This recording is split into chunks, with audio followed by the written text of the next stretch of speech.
नमस्कार स्टूडेंट, मैं आपका साइंस टीचर राकेश चौहान आपके लिए लेके आया हूँ पार्ट सेकेंड यूनिट रासायनिक अभिक्रिया तथा उत्प्रेरक यूनिट 6। आज की क्लास में सामान्य परिचय है रासायनिक समीकरण क्या होता है। ये इतना इंपॉर्टेंट नहीं है लेकिन हमें फिर भी बुक के अकॉर्डिंग चलना है। ये भी पूछा जा सकता है एग्जाम में, रासायनिक समीकरण से आप क्या समझते हैं, उनके एक पद लिखिए। तो रासायनिक समीकरण एक्चुअली क्या होता है, इधर ध्यान देना। किसी रासायनिक अभिक्रिया में पदार्थ आप जब 11th में जाओगे तो डिटेल से पढ़ोगे, 12th में पूरा डिटेल से पढ़ोगे। ठोस अवस्था में पदार्थ 3 प्रकार के होते हैं, लेकिन पदार्थ जो स्थान घेरता है और खुद का द्रव्यमान होता है वह क्या कहलाता है, पदार्थ कहलाता है।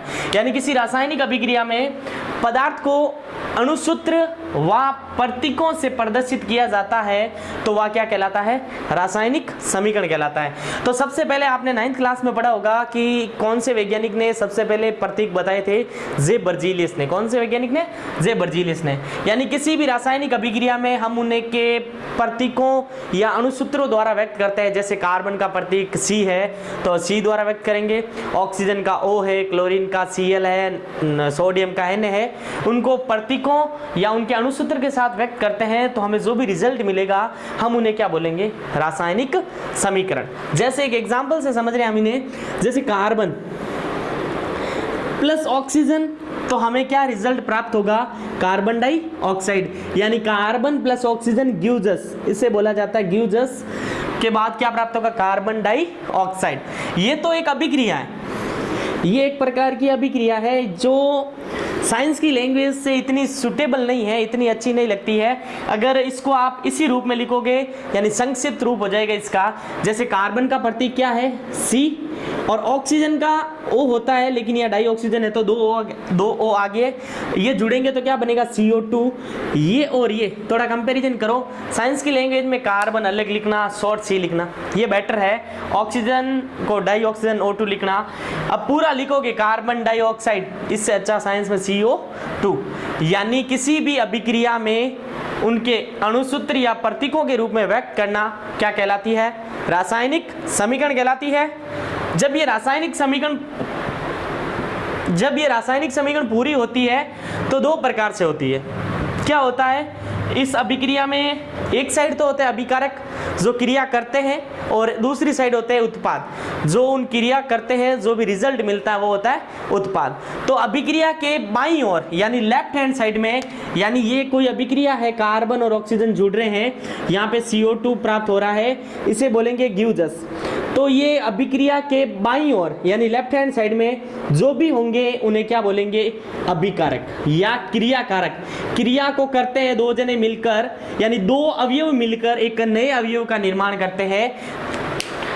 अभिकारक या क्रियाकारक रासायनिक अभिक्रिया में भाग लेने वाले पदार्थ जो बाईं ओर होते हैं या तीर से पहले होते हैं। ये एक सामान्य लैंग्वेज है, तीर से पहले या गिव्स अस से पहले। यानी वह पदार्थ जो अभिक्रिया में बाईं ओर होते हैं या इस तीर से बाईं ओर होते हैं वह क्या कहलाते हैं, अभिकारक या रिएक्टेंट। क्या कहलाता है, रिएक्टेंट। यानी जो क्रिया करते हैं वो क्रियाकारक, और इनकी क्रिया से जो भी प्राप्त होंगे वो क्या कहलाएंगे, उत्पाद। तो उत्पाद या जिन्हें बोलते हैं क्रियाफल, क्या बोलते हैं इन्हें, क्रियाफल। यानी क्रिया करने से जो भी हमें फल मिला यानी रिजल्ट मिला। यानी रासायनिक अभिक्रिया में भाग लेने वाले पदार्थ जो दाईं ओर होते हैं वे क्या, तीर के दाईं ओर, यानी इस तीर के दाईं ओर, ये यहाँ पे क्या कहलाएंगे, क्रियाफल। क्या कहलाएंगे, क्रियाफल कहलाएंगे। और यहाँ ये क्या कहलाएंगे बच्चों, क्रियाकारक। ये सामान्य जानकारी होनी चाहिए रासायनिक अभिक्रिया के बारे में कि लेफ्ट हैंड साइड में क्रियाकारक होते हैं और राइट हैंड साइड में क्रियाफल होते हैं। अब हम पढ़ेंगे रासायनिक अभिक्रिया को संतुलित करने के नियम। तो अब हम टॉपिक स्टार्ट करने जा रहे हैं जो आने वाली 11th क्लास के लिए भी इम्पोर्टेंट है और 12th क्लास के लिए भी इम्पोर्टेंट है, क्योंकि ये अक्सर आपको सिखाया नहीं जाता है। टॉपिक बीच में दे रखा है, ज़्यादा इंपॉर्टेंट नहीं लिया जाता है और एग्जाम की दृष्टि से भी इंपॉर्टेंट नहीं है। लेकिन अगर आप आगे साइंस के फील्ड में जाओगे तो रिएक्शन को इक्वल कैसे करते हैं, यानी यहाँ पर आपको 10th में बेसिक क्लियर करना पड़ेगा।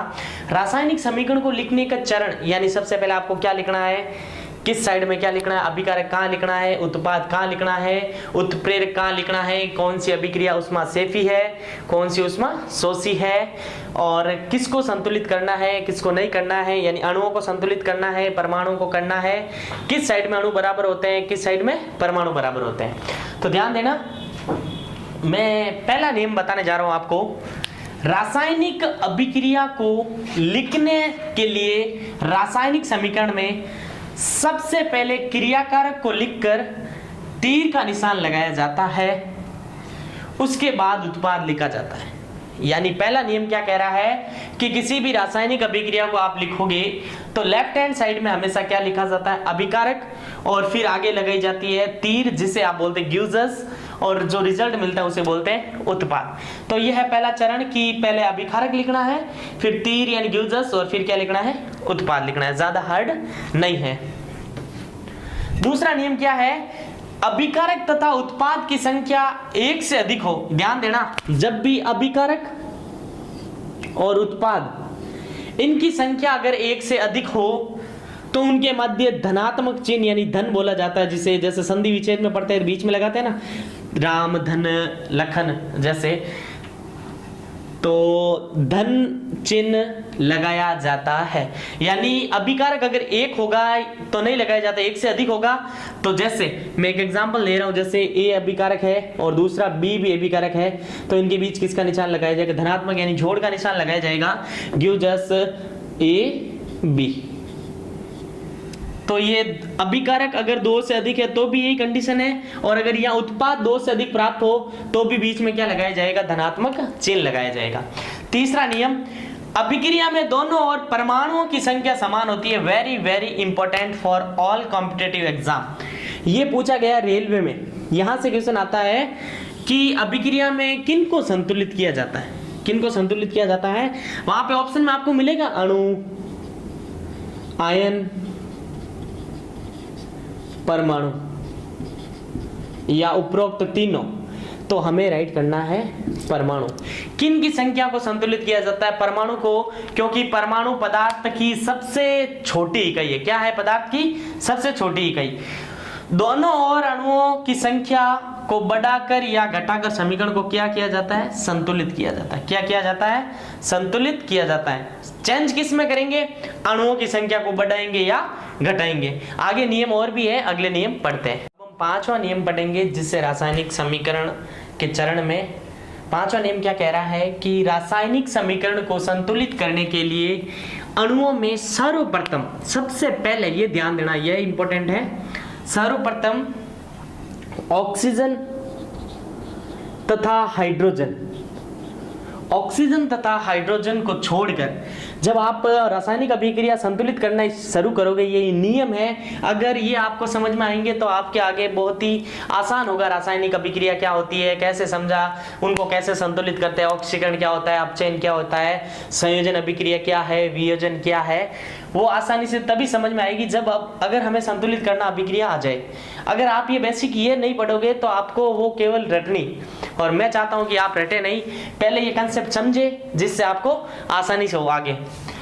तो सर्वप्रथम क्या करना, आपको हाइड्रोजन और ऑक्सीजन, मैं ये क्लास आपको थोड़ी बोरिंग लगेगी कि केवल लैंग्वेज है, लेकिन अगर एक बार ये थ्योरी समझ में आ गई तो आगे की क्लास आपके लिए बहुत ही इंटरेस्टिंग होगी।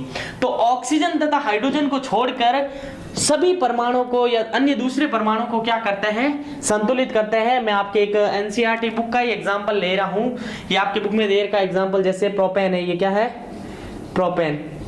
जब हम कार्बन वाला चैप्टर पढ़ेंगे तो नामकरण कैसे करेंगे वो पढ़ेंगे। तो प्रोपेन को ऑक्सीजन के साथ क्रिया करवाई गई तो कार्बन यहां से C निकलेगा और यहां से O2, तो CO2, और यहां बाहर निकलेगा जल। अभी यह अभिक्रिया संतुलित नहीं है, तो इस अभिक्रिया में सबसे पहला रूल यही है कि हाइड्रोजन और ऑक्सीजन को तो संतुलित नहीं करना है, उनके अलावा जो है उनको करो। तो यहाँ पे तीन चीजें हैं, एक हमारे पास ऑक्सीजन है, डायरेक्ट इस पे अटैक नहीं करना है, रूल कह रहा है कि ऑक्सीजन को छोड़ो। दूसरा रूल कह रहा है कि हाइड्रोजन को छोड़ो। यह तरीका इजी होगा, ध्यान दे देना। ऑक्सीजन को नहीं लेना है और हाइड्रोजन को भी नहीं लेना है। अब पीछे क्या बचा, कार्बन। यहां कार्बन कितना है बच्चों, 3, तो इस साइड में भी कार्बन कितना होना चाहिए, 3। क्या पहला रूल समझ में आया। ऑक्सीजन को छोड़ दो, हाइड्रोजन को छोड़ दो, पीछे क्या बचा, कार्बन। तो कार्बन कितने हैं लेफ्ट हैंड साइड में, 3, तो राइट हैंड साइड में भी कितने होने चाहिए, 3। तो ये ज्यों की ज्यों अभिक्रिया C3H8 प्लस O2, यहाँ पे CO2 प्लस H2O। तो यहाँ कार्बन 3 बचे, तो यहाँ कितने से गुणा करूं, 3 से गुणा करूं। अगर यहाँ 3 लिखूं तो अच्छा नहीं लगता है और ऐसा कभी बनता भी नहीं है, इसीलिए कितने से गुणा कर दिया, 3 से गुणा कर दिया प्लस H2O। पहले शुरुआत में ऑक्सीजन और हाइड्रोजन को छोड़ना है, लेकिन अगली बार जब एक बार संतुलित कर दे उसके बाद आप किसी को भी कर सकते हो। अब बचा है हाइड्रोजन को संतुलित किया जाता है, क्योंकि हमारे पास कार्बन संतुलित हो गया, फिर बारी आती है हाइड्रोजन की और फिर बारी आएगी ऑक्सीजन की। लेकिन शुरुआत में इन दोनों को नहीं लेना है, फिर आप पहले एक बार इनको ले लो, चाहे इनको ले सकते हो या इनको ले सकते हो। अब यहाँ ध्यान देना, यहाँ पे हाइड्रोजन को संतुलित किया जाता है। यहाँ हाइड्रोजन कितने हैं, 8 हाइड्रोजन है। कितना हाइड्रोजन है, 8 हाइड्रोजन है। तो 3C3H8 plus O2, 3CO2 plus 4H2O। ये मैंने 4 पहले लगा दिया है, या ये 4 नहीं होना चाहिए। अभिक्रिया ये की ये यहाँ पे है। अब किसको संतुलित करना है, हाइड्रोजन को। बहुत ही इजी वे में है, ध्यान देना, कंटिन्यू।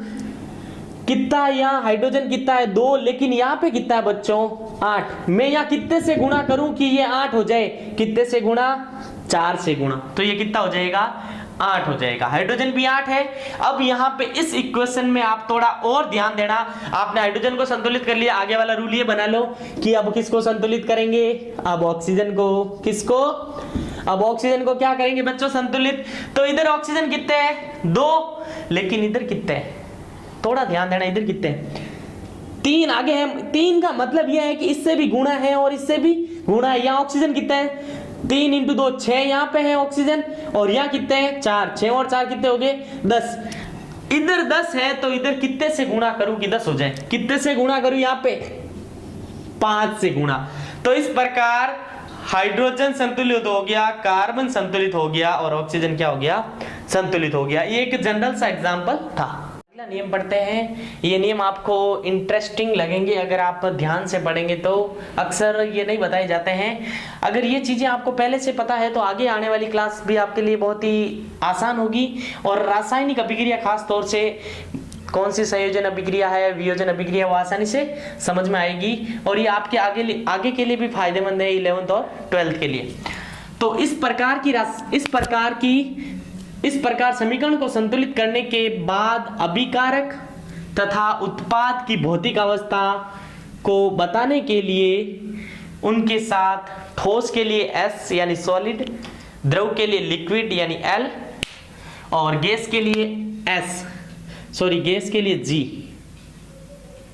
गैस के लिए क्या लिखा जाता है, G लिखा जाता है, जिससे ये थोड़े साइंस की लैंग्वेज में अच्छे दिखे। कहने का मतलब ये है।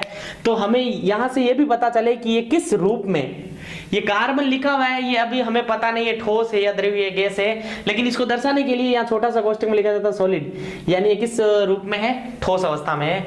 और ये ऑक्सीजन है, ये बताने के लिए G यानी किस रूप में, गैसीय अवस्था में। और CO2 इनको दर्शाने के लिए यहाँ छोटा सा लिखा जाता है गैस। यानी अभिक्रिया में अभिकारक या उत्पाद कौन सी स्टेट में, यानी सॉलिड है या लिक्विड है या गैस है, उनको दर्शाने के लिए चिन्ह के रूप में अगर ठोस है तो S, गैस है तो G और L है तो लिक्विड, यानी यहाँ पे ये गैस है तो G। यदि अभिकारक तथा उत्पाद जब दोनों जलीय विलयन हो, कौन से विलयन हो, जलीय विलयन के रूप में हो, तो उन्हें एक्वा क्या लिखा जाता है, AQ। यानी हमें पता चलता है कि वो कौन किसका जलीय विलयन है। अगर कैल्शियम ऑक्साइड का तो कैल्शियम ऑक्साइड का जलीय विलयन, मैग्नीशियम ऑक्साइड का जलीय विलयन। यह है कैल्शियम ऑक्साइड। यहां से कॉम्पिटिटिव एग्जाम में क्वेश्चन पुटअप होता है। कैल्शियम ऑक्साइड एग्जाम में पूछ लिया जाता है, बिना बुझे हुए चूने का रासायनिक सूत्र। तो ये है बिना बुझा हुआ चूना। कौन सा चूना, बिना बुझा चूना, बिना बुझा चूना। अब बिना बुझा हुआ चूना कौन सा, जो हमारे घरों में जब भी आपके मकान वगैरह बना होगा तो आपने देखा होगा कि एक टोली में लाया जाता है व्हाइट व्हाइट, वो होता है बिना बुझा हुआ चूना। और उसको ऐसा गोल गोल घेरा बनाकर उसमें क्या डाल दिया जाता है, पानी डाल दिया जाता है, जिसके कारण धुएं के साथ एकदम गर्मा गर्म गैस आती है, धीरे धीरे वो ठंडा हो जाता है और ये प्राप्त होता है कैल्शियम हाइड्रोक्साइड। क्या प्राप्त होता है वहां पे, कैल्शियम हाइड्रोक्साइड का क्या प्राप्त होता है, जलीय विलयन। इसीलिए इसके कोष्टक में क्या लिखा जाता है, AQ लिखा जाता है। और ये क्या कहलाता है, बुझा चूना। क्या कहलाता है, बुझा चूना। तो यहां से भी क्वेश्चन पुट अप होता है कॉम्पिटिटिव एग्जाम में, बुझे हुए चूने का रासायनिक सूत्र या बिना बुझे हुए चूने का रासायनिक सूत्र। तो आपको एक अभिक्रिया के माध्यम से याद रखना, बिना बुझे हुए चूने में पानी डाला जाता है तो बुझा हुआ चूना प्राप्त होता है, जिसे कहते हैं कैल्शियम हाइड्रोक्साइड। जो OH आयन देते हैं वो क्या कहलाते हैं, सार। हम पढ़ेंगे अम्ल सार लवण में। तो ये कैल्शियम हाइड्रोक्साइड का कौन सा विलयन है, जलीय विलयन है। कौन सा विलयन है, अगर जलीय विलयन है तो उसको समीकरण के रूप में, संतुलित के रूप में दर्शाने के लिए कोष्टक में हम यहाँ क्या लिखेंगे, AQ लिखेंगे। क्या लिखेंगे, AQ लिखेंगे। उत्प्रेरक को तीर के निशान के ऊपर लिखा जाता है। ये एक चीज इंपॉर्टेंट है जो आने वाली क्लास में बहुत जल्द पढ़ेंगे हम। उत्प्रेरक बहुत ही इंपॉर्टेंट है इस टॉपिक में, यानी इस चैप्टर का बहुत ही इंपॉर्टेंट टॉपिक है उत्प्रेरक। यहां से आपके बोर्ड एग्जाम में क्वेश्चन पुट 101% होता है। उत्प्रेरक कितने प्रकार के होते हैं, अवस्था के आधार पर कितने प्रकार के होते हैं। तो उत्प्रेरक को तीर के निशान के ऊपर लिखा जाता है, यानी ग्यूजस के ऊपर लिखा जाता है। यहां ये क्या कहलाएगा, उत्प्रेरक कहलाएगा। क्या कहलाएगा, उत्प्रेरक। यहाँ पे कोई एथीन है जिसकी हाइड्रोजन के साथ अभिक्रिया करवाई जाए तो CH3 सिंगल बॉन्ड CH3 प्राप्त होता है। तो यहाँ पे ये निकल किसका कार्य करता है, निकिल ये कार्य करता है उत्प्रेरक का। किसका कार्य करता है, उत्प्रेरक का कार्य करता है। और इस अभिक्रिया को हाइड्रोजनीकरण कहते हैं। कौन सा, हाइड्रोजनीकरण। यानी हाइड्रोजन का क्या होता है, योग होता है। तो इस प्रकार इस क्लास में हमने रासायनिक अभिक्रिया के चरण जो मुख्य रूप से इंपॉर्टेंट थे, जिससे हम रासायनिक अभिक्रिया को संतुलित कर सके और हम ये पता कर सकते हैं कि अभिकारक ठोस अवस्था में है या गैसीय अवस्था में है, वो अगली क्लास में हम पढ़ेंगे कि इनके क्या फायदे हैं, हम इनको क्यों पढ़ते हैं, इससे हमें क्या क्या जानकारी मिलती है और उसकी क्या सीमाएं हैं, यानी इतनी जानकारी के बावजूद भी उसमें क्या कमियां हैं। यानी आने वाली क्लास में हम इनके फायदे तथा इनकी सीमाएं। अगर वीडियो अच्छा लगे तो आप शेयर कीजिए, लाइक कीजिए और प्रेस द बेल आइकन यानी सब्सक्राइब बटन को